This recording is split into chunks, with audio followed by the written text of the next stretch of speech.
लोकसभा निवडणुकीत मोहिते पाटील घराण्यांनी आपला करिश्मा पुन्हा एकदा दाखवून दिला। माढा लोकसभा मतदारसंघातून धैर्यशील मोहिते पाटील यांनी भाजपच्या रणजितसिंह नाईक निंबाळकर यांचा पराभव केला। शिवाय सोलापूर लोकसभा मतदारसंघातून काँग्रेसच्या प्रणिती शिंदे यांच्या विजयातही हातभार लावला।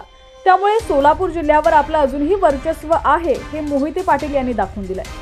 आता विधानसभेच्या तयारीला मोहिते पाटील लागलेत। त्यामुळे खासदार सुप्रिया सुळे यांनी विधानसभेत मोहिते पाटील यांना फ्री हँड देण्याचे संकेत दिले। राष्ट्रवादी शरद पवार पक्षाची शिवस्वराज्य यात्रा सध्या सोलापूर जिल्ह्यात आहे, त्यावेळी त्या बोलत होत्या। आता बातमी आपण पूर्ण पाहूया त्याआधी तुम्ही HPN मराठी न्यूज चॅनल पहिल्यांदाच पाहत असाल आणि अजूनही चॅनलला सबस्क्राइब केलं नसेल तर नक्की सबस्क्राइब करा, जेणेकरून आमचे अपडेट्स लवकरात लवकर तुमच्यापर्यंत पोहोचतील। तर सोलापूर जिल्ह्यातील अनेक जण अजूनही अजित पवारांबरोबर आहेत, पण त्यांना आता घर वापसीचे वेध लागलेत। त्यांनी तशी मोर्चे बांधणीही केली आहे। विधानसभेची उमेदवारी राशपकडून मिळेल की नाही याची चाचपणीही ते करत आहेत। या सर्व पार्श्वभूमीवर सुप्रिया सुळे यांनी मोठं वक्तव्य केलंय। त्यामुळे सोलापूर जिल्ह्यात उमेदवारी देताना विजयसिंह मोहिते पाटील यांची भूमिका मोठी असणार आहे।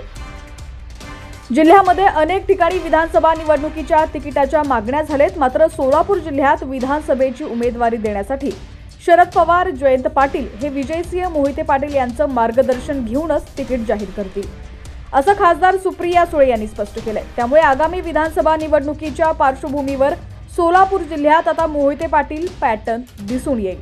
सोलापूर जिल्ह्याच्या राजकारणात एकेकाळी मोहिते पाटलांचा दबदबा होता, तोच मोहिते पाटलांचा दबदबा येत्या निवडणुकीतही पाहायला मिळेल। मोहिते पाटील आणि सोलापूर असं एक समीकरणच आहे। मोहिते पाटील यांनी या जिल्ह्यात आपला दबदबा अजूनही कायम ठेवलाय, शिवाय त्यांनी लोकसभेत आपली ताकदही दाखवून दिली।